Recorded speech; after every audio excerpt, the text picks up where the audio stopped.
seja o nome do Senhor. Muito bem. Você que trouxe a palavra de Deus, abra lá no livro de Gênesis, capítulo 2, no versículo 18 até o versículo de número 23. Gênesis, capítulo 2, versículo 18, 23. Amém? Aqueles irmãos que estão vindo aqui na igreja a primeira, segunda, terceira vez, sejam todos bem-vindos, amém? Fiquem à vontade em nosso meio, que Deus os abençoe, e cada um de vocês possam levar para a vossa casa e a vossa família uma bênção especial, amém? Gênesis capítulo 2, versículo 18 até o 23, diz assim: quem achou, diga amém. Amém. Vamos lá, Bíblia na mão do crente tem que estar aberta, acompanhando a leitura, né? Bíblia de crente é aquela Bíblia sovada, né? Aquela Bíblia que às vezes está meio amassada. Eu sei que muita gente hoje está usando a Bíblia online ali no celular. Também vale, né? Mais fácil, mais rápido, né? Mas você que ainda usa a Bíblia tradicional de papel, Bíblia do crente tem que ser sovada, a gente ler, de acompanhar a leitura na igreja. Isso é muito importante. Então vamos lá. Disse o Senhor Deus: não é bom que o homem esteja só. Far-lhe-ei uma ajudadora idônea para ele. Havendo, pois, o Senhor Deus formado da terra todo animal do campo e toda ave do céu, os trouxe a Adão, para este ver como lhes chamaria. E tudo que Adão chamou a toda alma vivente, isso foi o seu nome. E Adão pôs o nome a todo o gado, às aves do céu, a todo animal do campo, mas para o homem não se achava ajudadora idônea. Então o Senhor Deus fez cair um sono pesado sobre Adão, e este adormeceu, e tomou uma de suas costelas e cerrou a carne em seu lugar. E da costela que o Senhor Deus tomou do homem, formou uma mulher, e trouxe-a a Adão, e disse a Adão: este é agora osso dos meus ossos e carne da minha carne. Esta será chamada mulher, porquanto do homem foi tomada. Amém? O título da nossa mensagem, para você anotar aí e ajudar a compartilhar na célula durante a semana, é o seguinte: nas mãos de Deus. Bem? Título da mensagem: nas mãos de Deus. Em cima da leitura desse pequeno texto da palavra de Deus, nós vamos extrair 3 subtítulos, né? 3 temazinhos que nós vamos discorrer em cima deles através desse texto. O primeiro tema que nós vamos abordar é o seguinte: o isolamento e a solidão não são bons. Amém? Bom, irmãos, Deus havia feito a terra, e tudo que há na terra, Deus havia criado, Deus havia feito. Então Deus, Ele coloca agora em prática o seu grande projeto, que é o ser humano. Criar o ser humano. Aí Deus cria o ser humano, o primeiro homem chamado Adão, feito do barro. Deus cria esse homem e faz um jardim chamado Jardim do Éden, e coloca este homem no Jardim do Éden. Adão, ele fica um período, nós não sabemos exatamente quanto tempo, né? A Bíblia diz que um dia para Deus é como um ano para Deus é como um dia. Então a gente não consegue entender, discernir exatamente quanto tempo. Mas Adão, ele fica um tempo no Jardim do Éden, cumprindo o seu propósito, cumprindo o propósito pelo qual Deus o havia criado. E ele fica ali. Uma das funções de Adão era dar nome a todos os animais. E Adão, ele fez isso com excelência. Adão, ele fez isso de forma excelente, né? Não tem nenhum animal que você conheça que o nome dele poderia ser outro. É perfeito o nome que foi dado para os animais. Então isso começou com Adão. Só que com o passar do tempo, Adão, ele estava ali dando nome para os animais vinham até ele, aí ele olhava lá e dizia: bom, esse animal eu vou dar o nome para ele, o leão e a leoa. Vinha um outro animal lá, uma zebra, por exemplo, Adão dizia: a zebra e o zebro, né? Então, tinha um macho e fêmea, né? Masculino e feminino. E Adão começou a perceber que todos os animais tinham uma companheira, mas ele não tinha uma companheira.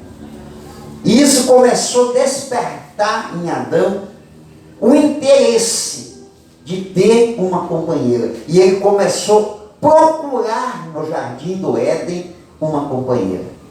Só que nenhum tipo de animal, nada que tinha no jardim do Éden, correspondia à expectativa de Adão. A Bíblia diz então que Deus observou, e veja a frase que Deus diz assim: não é bom que o homem esteja só. Deus começa a perceber que existe uma lacuna na vida de Adão, que faz com que ele não seja plenamente feliz e realizado, e ao mesmo tempo se torna perigoso para aquele primeiro ser que ele havia criado. Depois, no discorrer da palavra de Deus, a gente vai entendendo um pouco melhor. Lá em Provérbios 18:1 diz assim, o solitário busca o seu próprio interesse e se opõe à verdadeira sabedoria. O ser humano não foi feito para viver isolado. O ser humano foi feito para viver em comunidade. O ser humano foi feito para viver em família. Uma pessoa que vive sozinho, que vive isolado, sem uma convivência, seja ela familiar, ou seja ela em comunidade, a Bíblia diz que ele se insurge contra a verdadeira sabedoria. Então Deus observou que não era bom para o ser humano viver sozinho. Um pouco mais adiante na palavra de Deus, Eclesiastes capítulo 4, versículo 9 em diante, diz assim a palavra de Deus: melhor é ser dois do que um, porque tem melhor paga do seu trabalho. O texto ainda diz mais, diz que se for dois, durante a noite, se for frio, vai ter como se esquentar, mas se dormir sozinho, como se aquentará?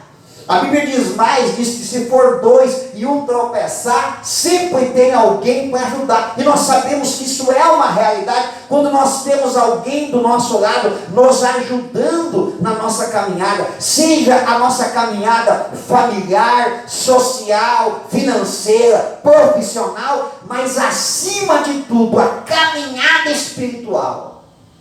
A Bíblia também diz mais. A Bíblia diz que uma casa dividida não prevalece, o que nos mostra a importância da unidade familiar. E é por isso que nós estamos muito focados nessa campanha Ceia da Família, porque o objetivo dessa campanha é gerar exatamente isso, uma unidade familiar, unidade de relacionamento, mas acima de tudo, unidade espiritual. Como é importante que a família tenha uma unidade espiritual, que todos busquem em Deus pelo bem-estar da sua família. Amém? Esse é o nosso primeiro subtítulo da nossa mensagem. Vamos para o segundo. O segundo é a presença de Deus é inspiradora. Por que Adão ele tinha essa inspiração tão grande, a ponto de dar nome aos animais? Tenta imaginar na tua mente, irmãos. Tenta imaginar na tua mente se os animais tivessem outro nome, vê se vai dar certo. Tenta imaginar uma tartaruga sendo chamada de girafa. Você olha, ai que girafa bonita, olha o casco da girafa. Combina, irmãos? Não combina, não combina. Ia dar certo se a galinha tivesse um outro nome? Já imaginou se a galinha se chamasse hipopótamo? Você ia dizer assim: pastor, eu tenho um hipopótamo em casa, olha, mas pôs um monte de ovos no ninho. Não combina, né, irmãos? Não combina. Então, Adão deu os nomes perfeitos para os animais. Mas da onde que veio essa habilidade, essa capacidade de fazer isso? Sabe da onde? Da presença de Deus na vida de Adão. Adão tinha um relacionamento com Deus. E é para isso que nós caminhamos, é nisso que nós nos esforçamos, é isso que nós perseguimos como cristãos, perseguimos constantemente, é a presença de Deus. Porque a presença de Deus em nós nos inspira, A presença de Deus em nós nos capacita, a presença de Deus em nós nos molda, nos faz pessoas melhores. Quantos irmãos que antes da conversão tinham um comportamento completamente diferente, comportamento agressivo, comportamento egoísta, comportamento de vícios, aí se converteu. Quem que mudou você, irmão? Foi a igreja que te mudou? Foi o pastor que te mudou? Foi que fez você ter uma transformação? Não, até porque o relacionamento que a maioria dos irmãos tem com o pastor aqui é muito superficial. Tem muitos irmãos aqui que eu nunca nem conversei com eles. Como é que eu poderia transformar a vida de alguém? Não, não é o pastor e não é a igreja que transforma. Sabe o que nos transforma? A presença de Deus em nós. Tem irmãos aqui, eu digo aqui, mas isso vale em muitos lugares, irmãos que tinham uma vida derrotada, uma vida sem futuro, uma vida sem perspectiva. A presença de Deus mudou a vida daquela pessoa, se destacou profissionalmente, venceu financeiramente, rompeu na sociedade, hoje é digno, é honrado. Irmãos, eu conheci um irmão numa cidadezinha bem pequenininha. Hoje ele é pastor. Até a última notícia que eu tive, ele era pastor nessa cidade. Irmãos, todo mundo conhecia ele. Sabe por quê? Pelo mau caráter que ele tinha. Não dava tipo assim, me empresta 10 reais, ninguém emprestava. Era mais fácil a pessoa dizer, pega. Ninguém emprestava, porque ele não pagava. Mau caráter. E ele era praticamente um mendigo na cidade. Todo mundo conhecia. Porque aonde ele ia, as pessoas davam as coisas para ele. Ele vivia juntando coisas. Não tinha perspectiva nenhuma, irmão. Nenhuma. Um homem solitário. Sem perspectiva nenhuma. Foi uma pastora nossa, da quadrangular, lá para aquela cidade. Cidade bem pequenininha, uns 2.000 habitantes. Foi lá abrir uma pequena congregação na cidade. E um dia, não sei se ela se deparou com ele, ou se ele foi lá na igreja, eu não sei. Ele foi para a igreja e se converteu. Deus começou, a presença de Deus na vida daquele homem começou a transformar a vida dele. Sabe o que é transformar, irmãos? A presença de Deus transformou a vida dele. Ele deixou de ser o pedinte, ele deixou de ser o mendigo, ele deixou de ser o mau caráter. Sabe o que aconteceu depois? Não sei quanto tempo depois, mas um tempo depois, a igreja decidiu comprar uma área de terra, uma casa em cima, para colocar a igreja. E aí precisava de um avalista para comprar. Adivinha quem foi o avalista?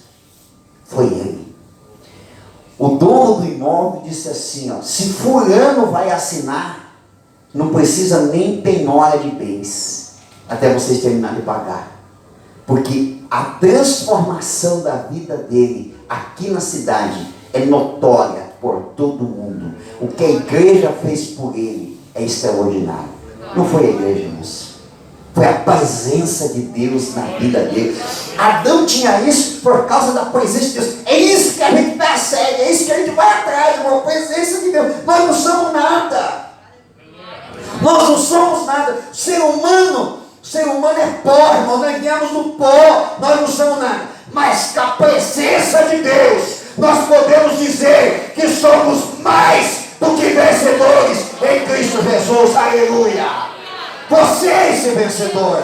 Você é com a presença de Deus. Então busque mais da presença de Deus para a tua vida. Aleluia. Às vezes a gente tem interpretado, às vezes por pessoas nos interpretam como arrogantes.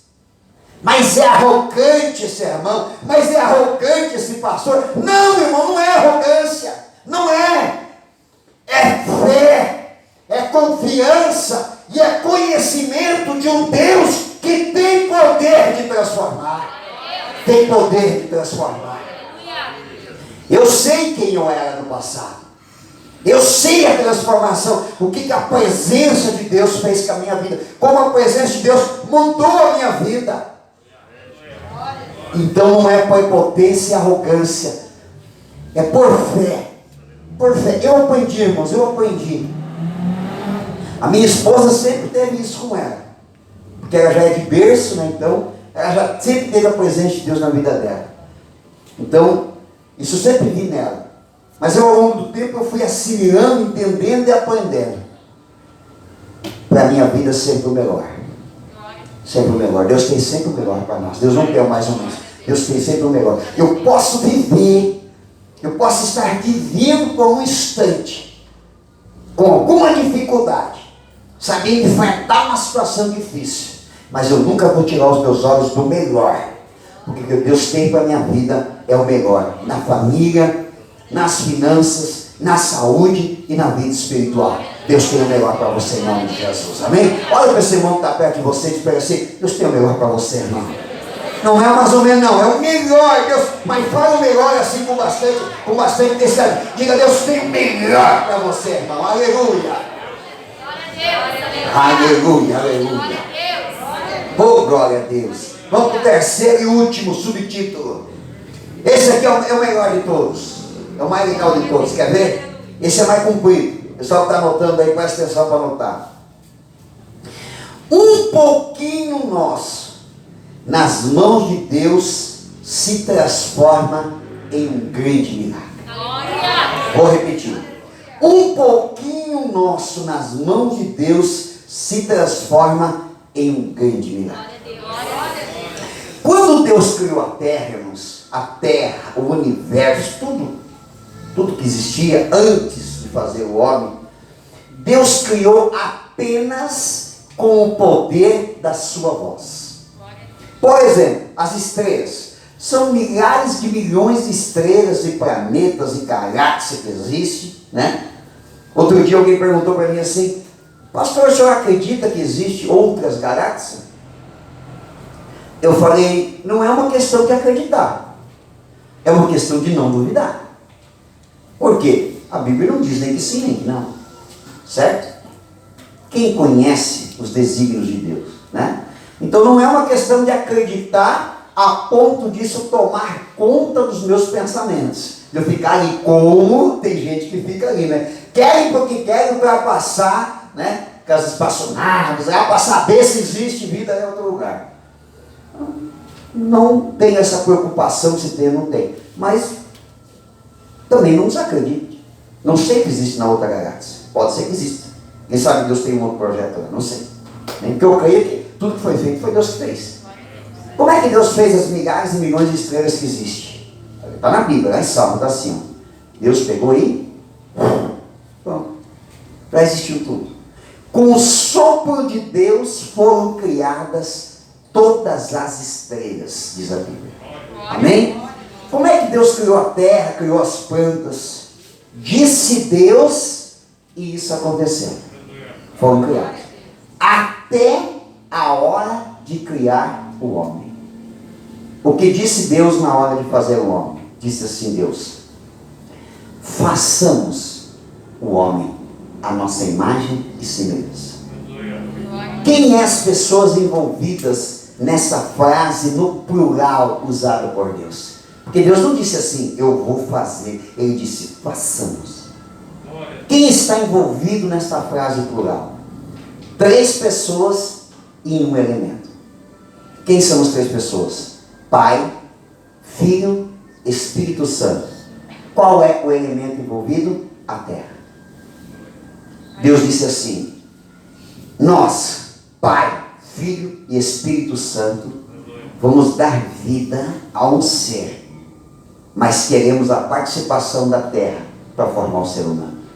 Então Deus pega do pó da terra, faz o barro, molda um boneco e sopra um pouquinho dele para dentro do boneco e gera nele uma alma vivente. Amém?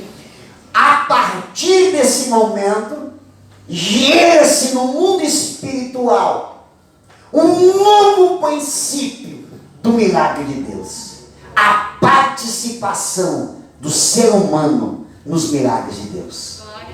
Vamos lá, deixa eu narrar para você entender. Tempos depois, o ser que Deus criou, Deus observa que não é bom ele viver sozinho. Além de não estar sendo legal para ele, e ele estar insatisfeito de ver os animais tendo uma companheira e ele não tendo, a Bíblia diz que Deus disse que era perigoso. Então Deus disse assim: eu vou fazer uma companheira para Adão, mas eu preciso da participação dele. Leva Adão um sono profundo, ele adormece, e Deus tira apenas uma costela de Adão e faz para ele a Eva. Um pouquinho nosso nas mãos de Deus se transforma em um grande milagre. Quer ver mais um exemplo disso? Em um certo momento o ser humano perdeu a direção, perdeu o controle. Deus disse: eu preciso resgatar o ser humano. Eles próprios já foi tentado com os profetas, já foi tentado com a lei, já foi tentado com os juízes, com o reinado, nada deu certo. Eu preciso resgatar o ser humano do seu próprio pecado. Tem que ter uma interferência divina. Então o que vamos fazer? O filho disse assim: eu dou a minha vida por eles. Deus disse: tudo bem, você vai lá, mas tem que ter a participação do ser humano. Jesus poderia ter vindo à terra de qualquer forma. Deus tinha poder para trazer ele à vida e ele ser um ser humano aqui na terra. Mas Deus disse: não, tem que ter a participação de uma mulher. Jesus foi gerado dentro de uma mulher. Um pouquinho nosso nas mãos de Deus se transforma em um grande milagre. O óvulo de uma mulher desse tamanho na mão de Deus gerou esse milagre tão poderoso, que é o milagre da salvação. O próprio Jesus, já vou encerrar, o próprio Jesus esteve na terra, e em um certo momento ele está pregando uma multidão com fome. Os discípulos chegaram e disseram: mestre, despegue esse povo, porque eles estão com fome. Jesus disse: vamos alimentar essa multidão. Os discípulos disseram: mestre, mesmo que tivéssemos dinheiro para comprar tanto mantimento, não teríamos aonde comprar para alimentar esse povo. Jesus pergunta para eles: quer um milagre? Mostrem um pouquinho que vocês têm. Os discípulos vão no meio da multidão e encontram um menino com 5 pães e 2 peixinhos. O menino vem e coloca na mão de Jesus e se transforma em um grande milagre. Quando você traz aqui na igreja uma oferta de primícia, é algo tão pequeno, mas na mão de Jesus se transforma num grande milagre. Quando você entrega o teu dízimo, que é tão pouco, é só uma 10ª parte da tua renda, coloca na mão de Jesus, ele se transforma num grande milagre. Quando você tira um pouco de tempo teu para se dedicar à obra de Deus, participando de uma célula, ajudando numa célula, fazendo parte do núcleo de uma célula, é tão pouco. Mas quando você coloca um pouquinho do teu talento, daqui foi Deus que te deu, aliás, da tua dedicação e do teu tempo, você coloca na mão de Deus, Deus transforma isso num grande milagre e ganha tantas pessoas para o Senhor. Quantas almas foram resgatadas? Quer ver? Eu vou dar um exemplo aqui. Quem aqui que foi ganho para Jesus numa célula? Levante sua mão, quero conhecer. Foi ganho, evangelizado por Jesus lá na célula e foi ganho. Levante bem alto para ele saber. Olha aí, gente. Um pouquinho da dedicação nossa nas mãos de Jesus se transforma num grande milagre, que é o milagre da salvação. Amém? Se você dedicar um pouquinho, agora nós estamos tendo oração aqui, de segunda a sexta-feira, das 6 às 6:30 da manhã, meia horinha só. Um pouquinho de dedicação de oração nas mãos de Jesus se transforma em um grande milagre. Amém? Liga para essa pessoa que está perto de você aí e diga para ela assim: ó, um pouquinho teu na mão de Jesus se transforma em um grande milagre. Amém? Pode ficar em pé e nós vamos orar nesta noite. Glória a Deus, aleluia. Glória a Jesus.